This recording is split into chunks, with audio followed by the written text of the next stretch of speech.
Have you ever glanced about and noticed your existence seems like it's lagging? As if the progress bar is frozen at 87% and you've been gazing at the display for what seems like ages. You're managing fine. You're operating. You're enduring. But beneath it all, something's wrong. Not shattered, not disastrous, just stalled. That stagnation is a subtle type of agony. It doesn't shout, it whispers. It appears in your habits, in how your gaze drifts during chats, in how you repeatedly glance at your device, wishing something thrilling would simply land in your grasp. Yet nothing shifts, nothing ever shifts, and that's not fate's doing. It's yours. Now wait, don't turn away. This isn't some self-criticism shame spiral. Actually, it's the total reverse. What I mean is that instant, right there, when you sense the jam but oddly accountable, that's not frailty. That's perception. That's the flicker most folks spend their days half dozing, pointing fingers at society, their folks, the system, their manager, or cosmic alignments.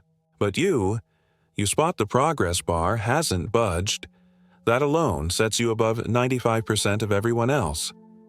But here's the catch. Spotting it isn't sufficient. Perception without motion is just a cycle, a brain treadmill posing as wisdom. You'll devour advice clips, grab a fresh notebook, attempt mindfulness for, say, 4 days, and then, wham, you're right back at the start. Not because you're idle, but because nothing alters until you adjust something tangible. That thing isn't always grand or bold. It's not ditching your gig, relocating to an island, or plunging into cold water while reciting mantras. Though, sure, go for it if that's your vibe. Sometimes it's gentle, a single inner toggle, one choice to quit bargaining with the piece of you dreading unease. Progress doesn't burst like a celebration. It's like finally arriving at your own existence and declaring, okay, let's roll. No more delaying for inspiration. No more hunting for the ideal second. You craft the second, even if your palms tremble while shaping it. And you don't require a 30-phase blueprint to kick off. You just need one instance where you cease handing. Your shift to the cosmos, your stars, or the next online tutorial. This is that instance. Stick around, because I'll reveal the quiet lever that subtly transforms it all without clamoring for notice. Now, here's where folks often misjudge. They assume transformation must feel like a giant electric jolt, something epic, new year, new self vibes, loud promises, fitness pledges, purging half your phone list, trimming your locks, or cutting ties with an old flame. And while those flashy scenes mimic change, they're mostly just clamor. True shifts? They're so hushed they're nearly dull. They hide in moments no one witnesses, like when you opt not to snap back at something that would have riled you days ago, or when you dodge the itch to justify yourself because, for once, your calm matters more than being grasped. It's when you linger in the unease of skipping your typical escapes, snacks, screens, others' views, and instead, you truly sense what's stirring. Not dissect it, not sanctify it, just rest with it. That's transformation. That's advancement. And it doesn't hit like a thrill rush. It's like tending a scrape. Essential, awkward, but mending. And here's something startling most never grasp. Change seldom trumpets its arrival. You don't rise one morning radiant and floating with flawless insight. Sometimes the mightiest shifts feel like zilch until you glance back and think, wow, I don't flinch like I once did. Пахну как очень плохой план. Пахну детской травмой, истериками до утра. Неловкой паузой, комнаты непроветренной. Пахну недоверием, психотерапевтом. You stop agreeing just to dodge tension, and you didn't overhaul it all in a single sunrise. You just quit joining in your own misery, one small beat at a time. That's the stuff that nudges the dial. That's what truly carves a fresh path. Not the glitzy bits, but the tiny, steady ticks where you picked a different reply even when no one peeked. Here's the sweet twist. Those little tweaks stack up. They begin reshaping what you accept, what you draw in, and how you view everything. They make you less jumpy, more steady, and far tougher to sway, which, by the way, is a pretty magnetic vibe to wield. This isn't about turning flawless, it's about waking up and then acting on that wakefulness. Not tomorrow, not next month, now. But here's the sneaky snag most miss. Your surroundings will start pushing back the second you budge. People don't mention this enough.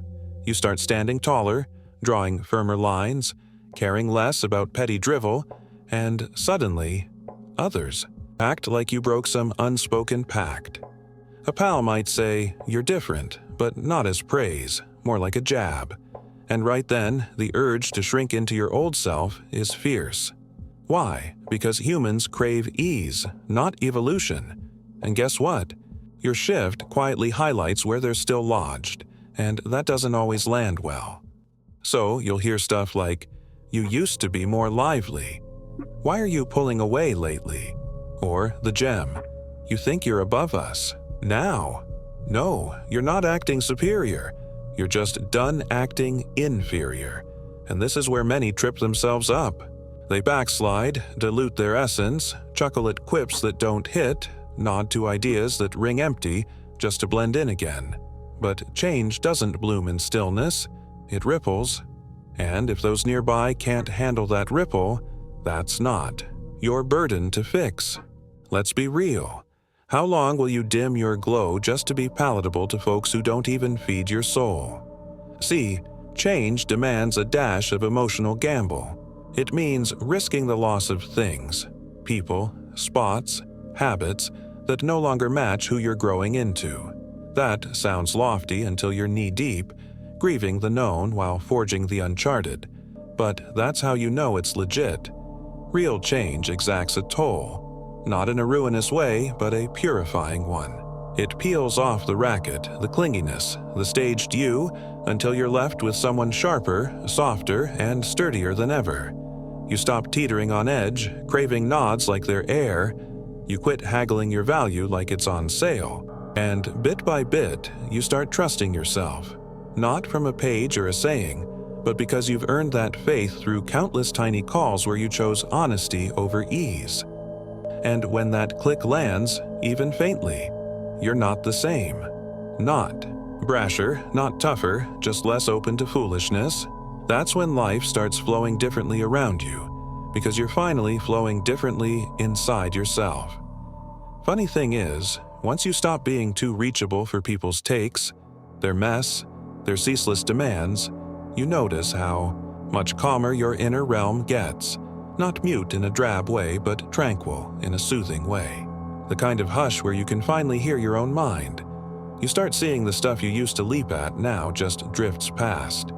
It's not detachment, it's lucidity. Someone cuts you off mid-talk? You don't need to seize the stage. Someone tosses a snide edge. You don't need to unravel it like a lost code. You just note it, tag it, "not my issue," and move on with your serenity. And that's where the true pivot happens. Not when you force yourself to shrug off, but when your core genuinely stops twitching at every breeze. Because caring too much wears you out, not just in your head, but in your bones. Your frame tightens, your teeth grit, your rest thins, all because someone you barely enjoy might be mildly miffed you declined something you didn't even want. Meanwhile, life ticks on, time rolls, and you're burning rare vigor trying to juggle how you're seen. Instead of crafting what aligns, but when you finally step off that treadmill, when you start living by your inner guide instead of outer static, your whole tempo shifts. You agree slower, decline quicker, pause before answering. You talk less, but when you do, your words land solid. Not because you're aiming for enigma, but because quiet no longer feels odd. You're not chatting to pad gaps, you're dwelling in them. And the more you carve this inner room, the more you see most folks aren't after power, they're after sureness. And when they can't find it in themselves, they seek it in you. That's why they nudge, guilt, press, or prod you. But once you quit their match, they either adapt to meet you anew or bow out entirely. And let them. Not everyone's built to stride with you in every shade of your journey. Some only clicked with the you that couldn't refuse, that always said sorry first, that needed approval to feel secure.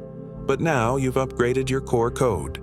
Now you've got sharper edges, clearer sight, and, at last, peace that doesn't beg for a green light.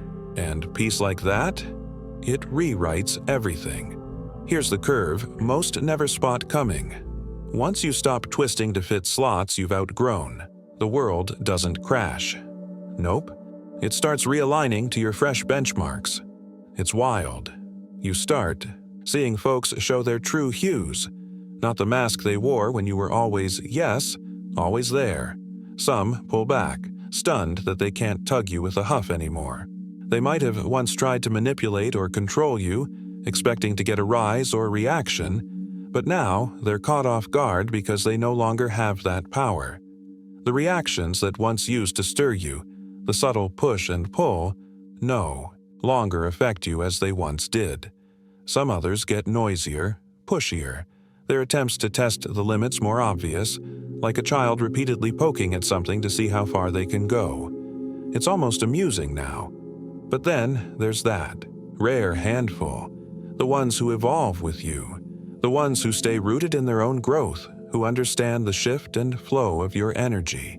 Those are the keepers, the true companions on your journey. These are the relationships that endure, not because of convenience, but because they've been tested in the quiet and the noise. As you continue to evolve, you start noticing that peace doesn't come from accumulating more things, more people, more distractions, but in shedding the weight of what drags you down. You no longer feel guilty for leaving a message unanswered or stepping back when your energy's low. You've learned that self-care isn't about constantly doing, but about knowing when to simply be. You stop racing to explain or justify yourself. That mental noise of "what will they think" slowly fades into the background, eventually disappearing altogether. Instead, you step into spaces seeking alignment, seeking people whose presence feels real and true, not just comfortable or easy. You're no longer hunting for validation, but seeking authenticity in yourself and others. The journey has shifted, and you're navigating it with more clarity and intent than ever before. You stop chasing endings, quit over-explaining. The idea of always needing to reach some final destination or conclusion starts to feel irrelevant. It's not about ticking boxes or finishing a never-ending list. Instead, you embrace the journey itself, recognizing that life is constantly unfolding in ways that don't require your constant intervention. You understand that people will misread you because they're looking through their own lens, shaped by their experiences, their biases, and their judgments. And you let them. You no longer feel the need to explain every action, every thought, or every decision. You realize that not everyone needs to understand you or your choices, and that's perfectly fine. You've moved on to richer tasks, like simply being. You choose quiet mornings, letting the soft light of dawn fill the space around you, instead of diving into the noise of notifications and endless scrolling. You savor the ritual of brewing a cup of coffee or tea, allowing your mind to wander without the pressure to tidy up every stray thought. You start to cherish moments where you can say, "I'm not sure," and feel no sting of insecurity. There's power in uncertainty, in giving yourself the grace to not have all the answers, and it becomes a place of comfort. You let go of distractions, apps, noise, expectations, and instead focus on the things that truly matter. You step barefoot on the earth, grounding yourself in the present, in the small joys that used to get drowned out. Slowly, you start to realize that presence is the true wealth. It's not in how many things you acquire or how many tasks you complete, but in how fully you engage with the world around you and yourself. And when you finally shift your perspective, you see that nothing out there will change until you change. How you show up, you flip the script and life begins to follow suit. And when you finally stop farming your worth from others' reactions, you realize how much freedom there is in that. No longer dependent on external validation, you no longer live in soul debt. There's a lightness that comes with no longer needing approval, a peace that settles deep inside. It's like letting go of a weight you didn't even realize you were carrying. You begin to laugh without worrying about whether it's the right kind of laugh, or if people will approve of your joy. Resting becomes effortless. You don't feel guilty for taking time to recharge. You can simply exist without constantly proving yourself. You stop asking, "Is this fine?" as if you need permission to be yourself. Instead, you begin to say, "This is me," without hesitation or apology. The most curious thing happens when you stop performing for the crowd. People begin to respect you more. They feel the shift in your energy, the ease, the quiet confidence that doesn't shout for attention, the calm distance that isn't cold but simply self-assured. You're no longer playing a part. You've shed the costume you once wore for the sake of others. You've turned into something more steady, something more rooted, like a ridge that doesn't bend with every gust of wind. You no longer seek to be noticed because you've learned to notice yourself. And in that quiet, unshakable presence, you found a strength that no one can snatch away from you. It's yours, and it's infinite, not because it needs to be acknowledged, but because you know it's there, steady and strong, regardless of outside forces. This is where true power comes from, not in what others think of you, but in how you stand firm in who you are. Let's roll on. You start catching something odd, something you didn't notice before. You used to be so hooked on advancing, always chasing after the next goal, the next achievement, like a puppy chasing after a moving object. Quicker, finer, more. It was as if you couldn't stop, couldn't pause, because there was always something more to do, something more to attain. But now, instead of dashing through days in a frantic rush to patch up what feels broken or incomplete, you start to slow down. You begin watching, really watching, and seeing how much of what you once labeled as growth was actually just frantic spinning, wild attempts to avoid calm. Calm used to feel like stagnation, like you were stuck in a rut, waiting for something to happen. But now, in the stillness, you find sharpness, because in that quiet space, you catch the things you used to mute, the things that once felt unimportant. Your gut's whispers, the soft leanings of your heart, the subtle voice inside that tells you no, without remorse, without explanation. It's in this gap between the rush and the pause where something faint but deep starts to shift, like the beginning of a realignment within yourself. You begin to see that stillness isn't something to fear. It's where clarity lives. In that moment, you realize you've been running away from the very thing you needed, yourself. You no longer feel the pressure to hustle, to prove something to anyone, or even to yourself. You start to trust the quiet, trust that what feels slow is just the universe catching up with you. And in this new pace, you catch something precious, your own truth, your own rhythm, unimpeded by the noise of the world around you. You stop steering how folks see you and start steering your calm. You let the uneasy quiet sit when it's due. You let things get clumsy instead of patching others' unease at your own cost. You step off talks that don't feel straight, not from pride, but because you don't join in what asks you to ditch yourself. And the lovely bit? Nothing collapses. In fact, life starts feeling less like a race you're scrambling to ace and more like a patch you're finally learning to nurture. You see your spark isn't endless, it's holy. And you start spending it like it's worth something. You guard your dawns, nix draining duties without a 5-page plea. You dip from the gathering early without needing to be the final laugh. You don't chase folks anymore, not because you're aloof, but because you get that someone who wants to linger never makes you sprint. Even in clashes, you don't scrap. To be heard, you lay your truth and release. You don't try out for praise. And when folks try to reel you back to your old part, the soother, the mender, the overteller, you grin but don't slip back into costume. That old you was performing. For a throng, this new you is just existing. No lines, no act, no screen. And weirdly, this you has more pull, not less, more weight, more draw. Folks tilt in, tune closer. Why? Because when you're not aching to be liked, folks start liking you for real. You turn magnetic, not because you're pushing, but because you're rooted, balanced, firm. And when they ask how you got there, how you turned so still, so steady, so you just shrug and say, I stopped trying to be all things to all people. And maybe, just maybe, that's when life started bending toward you.